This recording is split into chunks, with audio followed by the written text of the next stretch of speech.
Okay. And 3, 2, 1, bam. Welcome back to Fireside Football, everybody. We are here for our 4th episode, and we're going to be talking about Week 6 in the NFL, and then looking forward to Week 7. So, how are you doing today, Bill? I'm doing well. Disappointing. It feels like yet again another disappointing loss for my Patriots. We'll get into it, but here we go again. Let's see. Let's just see what the season brings us, I guess. How are you? Probably my favorite game of the year. One in which I had no anxiety, no heart palpitations. It was a fairly open and closed game for the Colts, but it was the Texans, so I'm not putting any major stock into this. But we'll talk about our teams later. But right now, about over 1/4 of the way through the season, what contender do you think has the highest chance of missing the playoffs? I'm gonna let you take this one first. I still need to decide which one I want to go with. I mean, the obvious answer would be the Colts, but I'm gonna. Are they contenders, Zach? I don't know. I think that before the season, there is definitely some talk Definitely. that they could be contenders. But I'm gonna go the Browns. I think the Browns could miss the playoffs, especially with all these injuries. I think Baker's out this week, messed up his shoulder. They've had issues in the running back room in terms of staying healthy, and they have a tough schedule. So I'm going to say the Browns, really to no fault of their own. I think they're a great roster. I think they have a good team, a good coach. I just think they're going to they've got the yips this year, similar to the Colts, and I think they're going to just miss it. I don't know if they count as contenders, but I want to say the Seahawks just because of Russell Wilson's injury. You know what I mean? They're obviously contenders just because they have Russell Wilson, but that's the best one that I could think of is the Seahawks, just because of Russell Wilson. That's definitely fair. By the time he comes back, it might be too late for them. Yeah, I mean, it sucks so much. They have 2 primetime games in a row, and they both are Geno Smith. You don't want to watch Geno?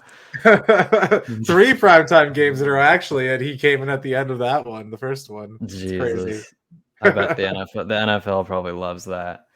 All right, let's move on to the Jaguars did it. They did it, everybody. They lost 20 straight games, but nobody beats the Jaguars 21 times straight, I guess. So they get their first win, although they are still winless in the States. They win in London against the Dolphins, which I guess we could have thrown the Dolphins on that contender list because a lot of people were making noise about the Dolphins, and they have been awful this year. Just awful. Terrible football team. Yeah, I mean, they beat us. I don't know how. I think we should have won the game, but I think you guys just like truly play up or down to whoever you're playing, and sometimes it goes well for you, and sometimes it does not. I also think they're better with Tua, but they lose the Jaguars with Tua. With Tua. God, I really, I mean, I'm gonna sound like a total Colts fan, but I really don't think the Jaguars. I think they're still an awful football team. I just think the Dolphins are so worse. Bad. Yeah, I think this win speaks more about the Dolphins than it does about the Jaguars. Yeah, I mean, we didn't. I guess Trevor Lawrence has looked better the past 2 weeks, past 3 weeks. He's not. He looked pretty bad the first 2-3 weeks. So he's progressing. I think he's going to be really good, but they don't have a lot. I mean, they have Laviska Shenault. You know what I mean? I don't know what they have. Like that's young upcoming players. You know what I mean? They have a couple nice receivers. Line. They have Chark. I think Chark's pretty good, but they have a talentless roster pretty much, and I think they're still, knock on wood, 2 years away from competing in the division or something. I think they're holding over like $30 million in cap space too this year. Yeah, I think so too. They didn't spend a lot of money, and it shows. Kind of going to the flip side of things, if you had to pick your MVP of the NFL right now, I think 6 games through the season, who would it be? Hate to say it, but I think it's Josh Allen. I mean, he torched the Chiefs, and then he torched the Titans too, both on I think both on Sunday night, maybe both on Monday night. Actually, the Titans was on Monday night last weekend. But yeah, I mean the Bills are rolling. They've beaten good teams. They're probably the favorite in the AFC to win the Super Bowl, and he's been doing incredible too. So as much as I hate to say it, I think it has to be Josh Allen. So in terms of who I think it would be right now, I want to say Kyle Murray. It like and he's undefeated. He's the quarterback of an undefeated team. He's pretty much balling out. He's a dual threat. He's exciting. I could see him easily winning it. But I would like to see, I mean, this is weird to say as a Colts fan. I would like to see Derrick Henry get it. He is single-handedly like willing this Titans team forward. It's insane. I always every year I think he's gonna get hurt, he's gonna break down, he's gonna hit the running back wall, and he never freaking does it. And he never does. It's ridiculous. This man is like the Incredible Hulk, and I don't think he's ever gonna get hurt. I mean, maybe when he's like 37, but like at this rate, they just keep feeding him the ball, and he just keeps having insane games. At what point do we start talking about Derrick Henry as one of the best running backs of all time? Because I think he might be. Like just some of the runs you watch, like that one hold away from the entire defense last on Monday night. That was incredible. It's so rare that a player is able to be that big and do that. It's insane. And he's he had 2,000 rushing yards last year, 17 touchdowns, 16 the year before. I think he needs to do it for like 2 or 3 more years, just have like insane stats, and then easily he's in potentially top 10, top 5 range if he just keeps doing it.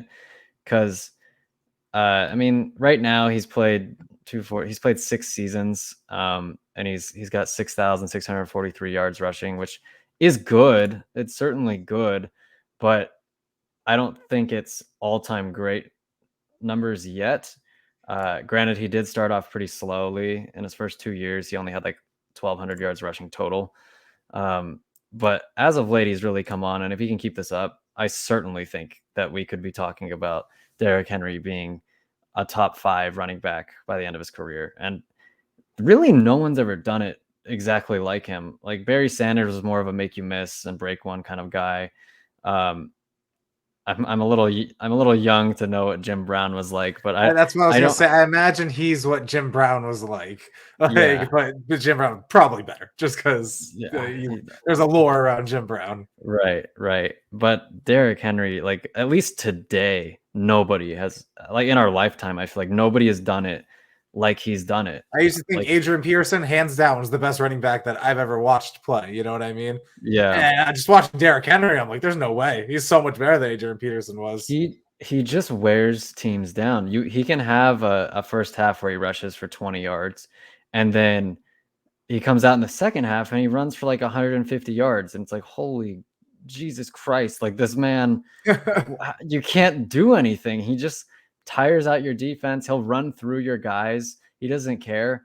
I feel like every time he's on prime time, he breaks one for like 80 yards, and it's nuts. Like I can't. I mean, I'm supposed to hate the guy, but I just can't. Like he's just insane. Like to see what he does week in and week out. It's hard to hate Derrick Henry. I mean, he had the best run I've ever seen. That 99-yarder against the Jaguars. That was just truly incredible. That was just a bully on the, like he was playing against kindergartners, like a man against kindergartners there. So yeah, I would like to see Derrick Henry win it. I thought he should have been on Madden, the cover of Madden this year, but we don't need to go into Madden. And let's move on to a happy topic for me. The Colts ravaged the Texans. This would have been more like definitely sweeter a couple years ago because the Texans are a dumpster fire now, but I'll take it. A win is a win, and it's really nice when you don't have to worry about potentially losing the game for most of the game itself. So do you have any questions for me regarding the Colts? How did it feel to have Paris Campbell have his moment and then instantly shatter into pieces? It felt really bad, if I'm honest, because I was so excited when I saw Wentz throw it deep, and I was like, who's he throwing it to? And it was Paris Campbell, and he came down with it. I was so excited. He was like, this is what Paris Campbell needs to be doing. And I was having aspirations of Paris Campbell doing this for the rest of the year. And he looked fine. He celebrated. He wasn't limping. He ran over to the sidelines. And then like a quarter later, the announcers are like, oh yeah, by the way, Paris Campbell done for the game. And it's like, well, Jesus. I mean, I hope he just like tweaked something and he'll be back next week. And then after the game, it's like, oh yeah, it's a pretty serious injury. And like, what? I don't even know. He didn't even get hit. He just caught the ball and fell into the end zone and he's dead. Like, what? Yeah, it's ridiculous. I mean, did the defender look at him the wrong way when he got up and he just like his legs shattered? I don't understand. Like, it's to the point where like I'm not upset. It's just like I'm baffled and I can only laugh. Like, it's insane with Paris Campbell. He got in a freaking car accident last year in training camp and missed time. It's like, how does it like? Does someone have a voodoo doll of this man and they just keep stabbing needles into it? Like, it's insane. It's truly baffling. Is all I can say about Paris Campbell. And I frankly I don't think he's done with the Colts because his rookie contract isn't up until like 2 years from now. Next year he'll still be on it, so you might as well keep him. But I think it's time we stop relying on Paris Campbell, and we just consider him like a nice little bonus, like on our roster. You basically have to treat our receiving room as if Paris Campbell isn't there, and then whatever he does, you're like, oh, cool. I thought he would be dead. Yeah. But yeah, that's Paris Campbell. Last question I have on the Colts is, who's the guy that nobody knows about but is actually a pretty good player? I would say Mo Alley Cox. Okay. We don't even use him as much as we should, but he's been getting into a groove of like being our red zone guy. When we get in the red zone, we throw him a pass or two, and he's been coming down with it. He's been scoring touchdowns. And I would love to see him be worked into the offense more. But yeah, I'd say Mo Alley Cox. To an extent, Zack Pascal. He's never going to be a number 1 or number 2 guy, but he's a fantastic number 3 receiver. He catches touchdowns. He always seems to come up with that crucial catch. And before we move on, I've had my issues with Carson Wentz, at least like in terms of not getting the vaccine and staying healthy. But you got to hand it to the guy. He's balling out. I saw a graphic of his numbers compared to his 2017 numbers by this point, and he's actually better this year than he was that in his like probable MVP year if he didn't get hurt. He's playing better outside of that game where his legs were broken pretty much. But he's been fantastic. He's making deep throws. He's taking risks and he's not turning the ball over. He's thrown 1 pick, and it was that fluky shovel pass. So he's very much not been the Carson Wentz we saw last year, which is a relief. And I'm pretty excited about where we can go with him from what I've seen so far. Okay. But let's move on to your Patriots. Fantastic game, regardless of the outcome. It was a fantastic game. It really was an incredible game. I mean, at one point, Dak was diving to the end zone with the ball in the air, and Juwan Bentley just punches the ball at the exact right time. It was incredible. They called it a touchdown. They actually overturned it. I didn't think it would end up being overturned for us, but that was incredible. But I thought we for sure were gonna lose. We burned 2 of our timeouts. I don't know, on stupid shit. Like it was like the play clock was running down, like that kind of stuff. You know what I mean? I don't know if that was exactly it, but just mental errors is what we burned 2 timeouts on. And they were driving, and they we couldn't stop the Cowboys all game, especially at least not in the red zone, outside the red zone. And when you got the red zone, we just either got lucky or made a big play. You know what I mean? So go ahead. If you had to, what would you attribute? Like, what's the leading factor of the loss? Like, who or what deserves blame? Oh, what deserves blame? I mean, it has to be not going for it on fourth down, on fourth and short near midfield. I think the Patriots had 4th and 3 or shorter 3 times near the end of the game at like their own 45 or closer, where it was like, yeah, I mean, it would suck if you didn't get it, but you punt it, and in like 5 plays, the Cowboys were there already. So might as well go for it. You know what I mean? Like, we need offense to win this game, especially in overtime. You know what I mean? You get the ball, you think you're going to win, you have the ball at the 43-yard line or 45, whatever, at 4th and 3, and we just go, I think we could stop them, even though we have it all game. Oh, it's just frustrating. Is there anything worse than a sudden overtime loss, like a sudden overtime touchdown loss, where it's just like they break one and then score, and you're just like, oh god, it was a walk off, and you just feel terrible. This one was so much bigger though. They missed a field goal. We were winning the game. Mac, there was a pick 6. They're winning the game. Mac, there was a touchdown the very next play. We're winning the game. They drive down. They kick the field goal. It's tied into overtime. We get the ball. We fucking punt, and then we lose. I'm gonna be honest with you. At no point did I think you were gonna lose that game. I've been conditioned for about 15 years to just expect things to go the Patriots' way. Whenever you get into games like this, you some bullshit usually happens. It's like divine act of God, like it goes your way, and then you guys win. But not this time, I guess. I was proven wrong, but I thought you were gonna win the entire fourth quarter, and sir, you won the coin toss in overtime, right?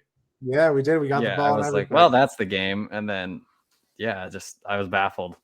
I also thought we were gonna win. It's upsetting. It's an upsetting way to lose.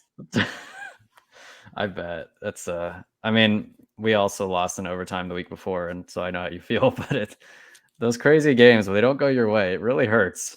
Yeah, it does.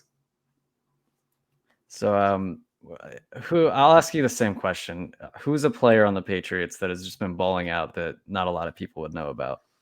I would say Josh Uche, who's one of our outside linebackers. He's in his 2nd year. And Christian Barrymore, who's our 2nd-round pick, a defensive tackle. Christian Barrymore, he just looks really good. Like, he's going to be a really good defensive tackle. Looks really good stopping the run, looks really good rushing the passer.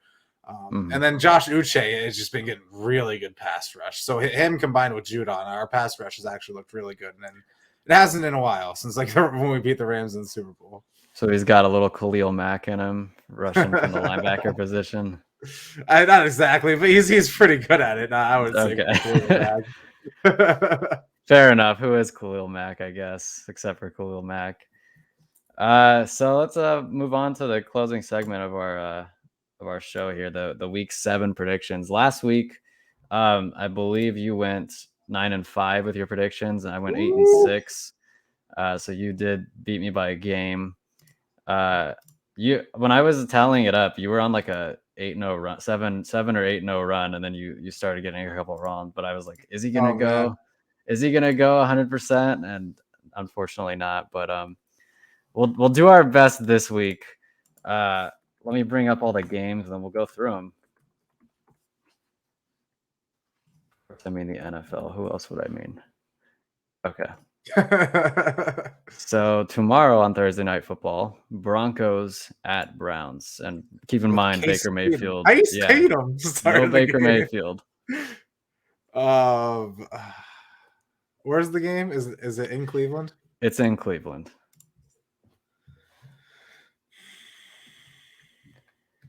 I think I go Broncos. I go Broncos 21-17. I just don't think the case is going to give them enough offense.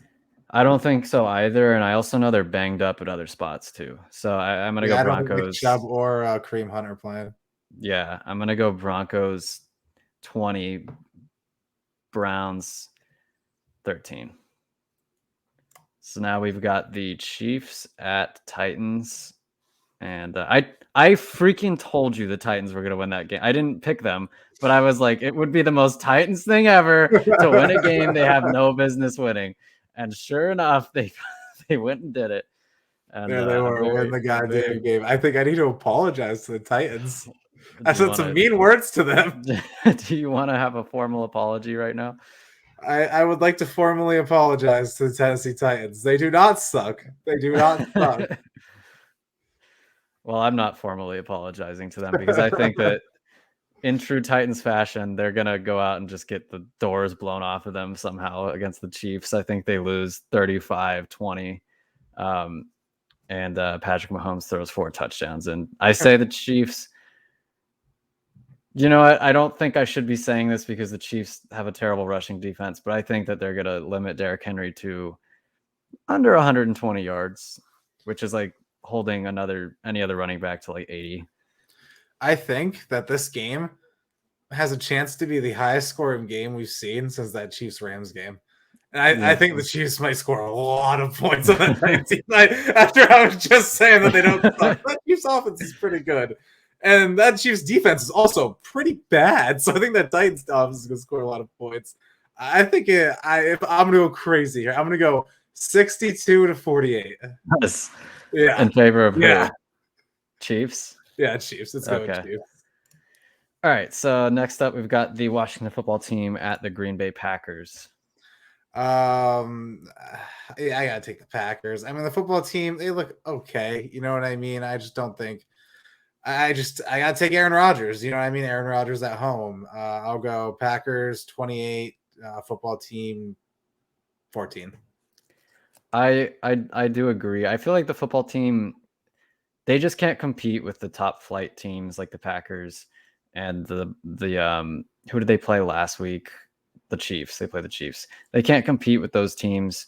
They can beat up on mid-tier teams and bad teams, but they've proven to be out of their depth when they play the top-tier teams.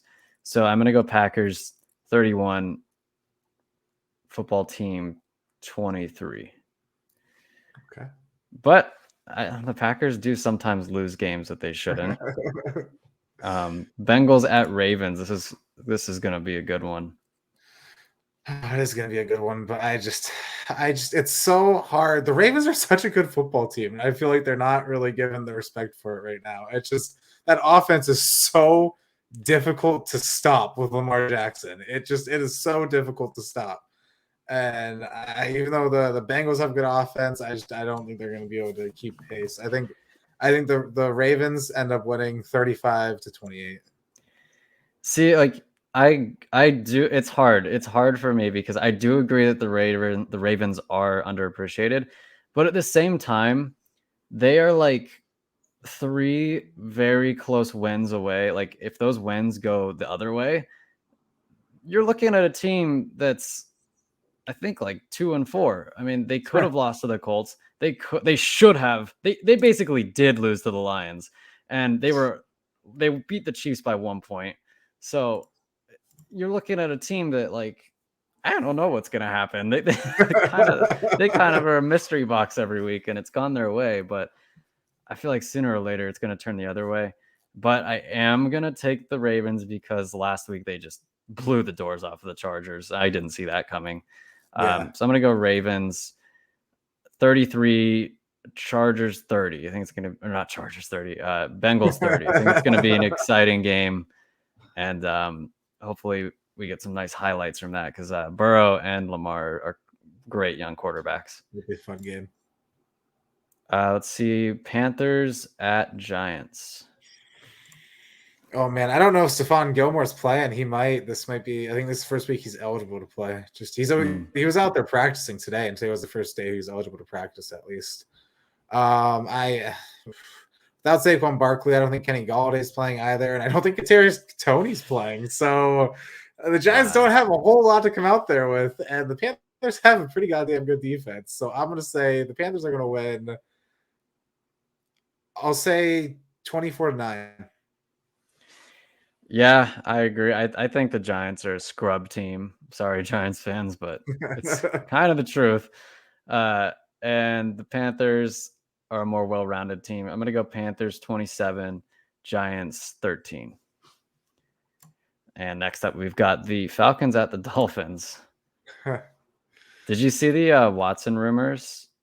I did. I saw that it might have been fake though, which sounds kind of like how things have been going in the media nowadays. It's always been fake with that stuff, but wouldn't it be crazy? I saw that like the football team was involved with maybe getting like a three-way trade. That would be crazy. I just like the drama, so I want it to happen. I think the Dolphins instantly become one of the most hated teams in the league if they actually trade for Watson. Definitely. I hope they trade for him, and I hope he goes to jail. That would be incredible. That would be just for the Dolphins to get ruined like that. Well, he might go to jail. You don't get accused. You don't get accused by 20 women of sexual assault and 23 women and have a 0% chance of not going to jail or going to jail. Like it's definitely up there in terms of percentage that he might go to jail. And if he did do all those sexual assaults, he should go to jail. But that's neither here nor there. Back to the prediction. Falcons at Dolphins. So we got Dolphins and the Falcons, right? Who's at home? The Dolphins are at home. It just doesn't matter. I still think the Falcons are going to win. I'm going to go Falcons 17, Dolphins 13. It's going to be a lower scoring game. I think the Falcons are going to flex that potentially. They could have an explosive offense. Kyle Pitts has been pretty good. Matt Ryan is still good. And it's the Dolphins. I mean, the freaking Jaguars just beat them. For crying out loud. I'm going to go Falcons 28, Dolphins 17. Okay.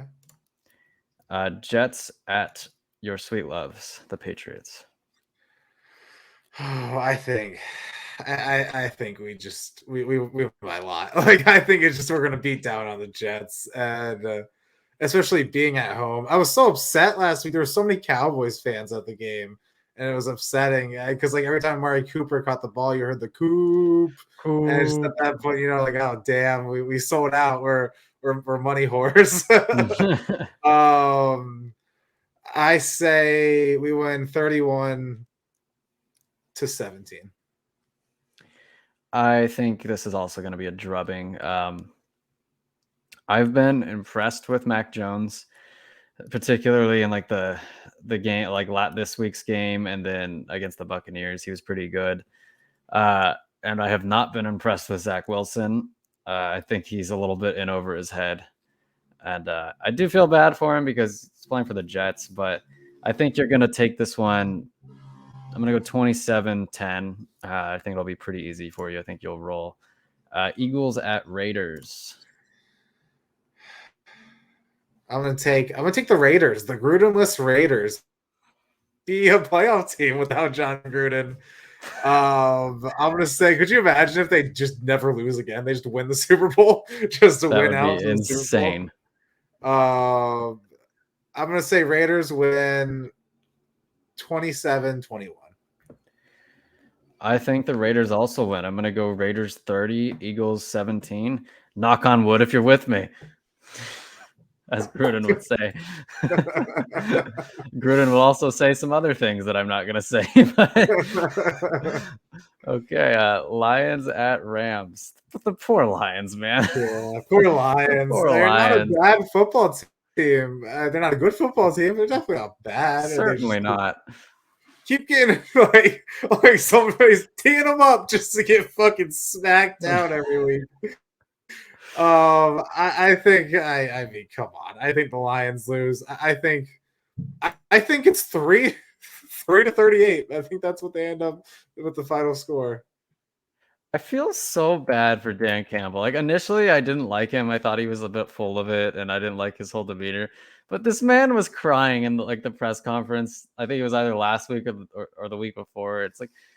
I feel bad for the guy. He's clearly cares about his players. He clearly just wants to win a goddamn game. And the NFL fates have just not willed it so. And they keep losing in heartbreaking fashion. I think they have to. I think you have to. But I don't see any chance in hell that they win this week. I think quite frankly they get blown out. I'm gonna go Rams 40, Lions 11. Throw an 11 in there. I don't know. Next we've got Bears at Buccaneers. I don't think the Bears win again. I couldn't believe they won last year at the infamous Tom Brady, the 4. What do you thought he had an extra down? Oh my god, yeah. I'm going. I mean, the Buccaneers are rolling. They look so good this year. I'm gonna go Buccaneers 33. Bears 20. Yeah, I mean, I think I don't think we've disagreed on a single game so far. And I'm not gonna pick the Bears. I don't trust the Bears. I'm gonna go Buccaneers 27, Bears 20. I say they make it a little competitive towards the end, but they're not able to come down with it. Texans at Cardinals. Any chance the Texans finally hand the Cardinals their first loss, Bill? Oh man, no. There's. I mean, I wonder what the line is on this game. The betting It's gotta line. be. I want to say it's gotta be at least 14. Yeah, it's got to be a lot of points. I mean, I think the Cardinals win this game handily. I say Kyler Murray has over 60 yards rushing, over 400 yards passing, 6 total touchdowns. Jesus. Cardinals end up winning 49. We'll say the Texans are able to score 21 points. DeAndre Hopkins revenge game. DeAndre Hopkins revenge game. Yeah, it's gonna be messy. I'm gonna say 42-6 in favor of the Cardinals. I think, especially if the Texans don't get any of their offensive linemen back, JJ Watt and Chandler Jones are gonna feast. And you know what pissed me off last week watching the Colts Texans game? The freaking announcers were like riding Davis Mills so hard. They kept saying how great he was playing. Oh, Davis Mills has been really effective today. And I'm sitting there like, bro, it's 31-3. He's clearly not been effective. They have 3 points. I have more fingers than they have points. I wouldn't consider that effective.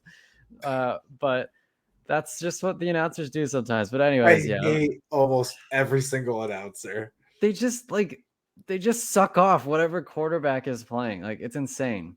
Basically, any player that makes a play, it's, oh, let's talk about him like he's a Hall of Famer. Yeah. I remember, we'll get back to the picks, but we've been moving through this pretty fast anyway. But I remember the Colts were playing the Saints in the Jacoby Brissett year. And let me look up the score of that game because I think it was like 50 something to the Colts versus Saints. It was only 30. Okay, I felt like it was more. It was 34-7, but it felt like it was one of those games that felt like it was 56-4. And I think it was Monday Night Football, and the announcer was like, it was Booger. Booger was like, "Oh yeah, Jacoby Brissett is a franchise quarterback." Well, it's like, dude, franchise quarterbacks don't get their asses handed to them like that on primetime football. I guess the Saints team that was like, okay, like pretty good, but not historically good or anything. But announcers just need to stop doing that. It's ridiculous. Just call the game as you see it. Don't try to hype up somebody who's losing 31-3. For God's sakes. But yeah, I'm gonna say Cardinals 40, Texans 10. I think I said 6 last time, but I'll give them 4 more. I'm going Texans 10. Next we got the Colts at Niners. I think these are 2 very evenly matched teams. I think you guys lose this one. It's the first time I'm not picking the Colts. Son of a bitch. I think you lose this one at the Niners. Niners are still banged up, but I don't know. It just seems like a game that the Niners win. I think their defense holds strong. And I think their offense is able to do enough. I think the 49ers end up winning. I'd say 28-27. It's gonna be close. I think that the Niners are the kind of team that we can come out and surprisingly dominate. we tend to play really well against quarterbacks who aren't like top 12. And Jimmy Garoppolo, I think he's going to play this week. I think we can dominate Jimmy Garoppolo and make life tough for him. None of they don't have Kittle. Their offense does not scare me. Their defense is not as good as it has been in years past. It's still pretty good though, admittedly, but we might be getting Quentin Nelson back. We might be getting our right tackle back. We might actually have our offensive line. We have Jonathan Taylor. Carson Wentz has been balling out. T.Y. might play. I don't know. But Michael Pittman has been a number one receiver. I feel like things are trending in the right direction. Even with the Baltimore loss, I was very hopeful about our offense. I liked what I saw in that game. And then I liked what I saw the other day on Sunday, even though it was against the Texans. So I think we come out and I think we beat the Niners. I'm going to say 28-20. Okay. And the last game of the week, the Saints at the Seahawks.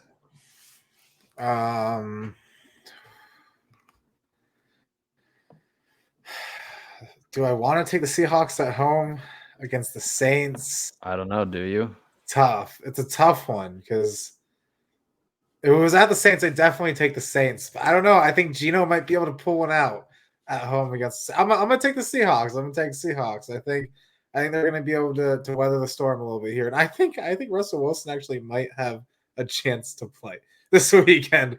Like I think he's making like blazing speed on his recovery. I don't think he's going to, but I think he's got like a tiny chance of actually playing. But even with Geno, I think they're able to actually pull this one out. I say they'll win 21-14. I think the Saints will win. I don't know what to expect from the Saints. They've kind of been all over the place this year, but they do have a good defense at the very least. And I think they can feast on Geno Smith.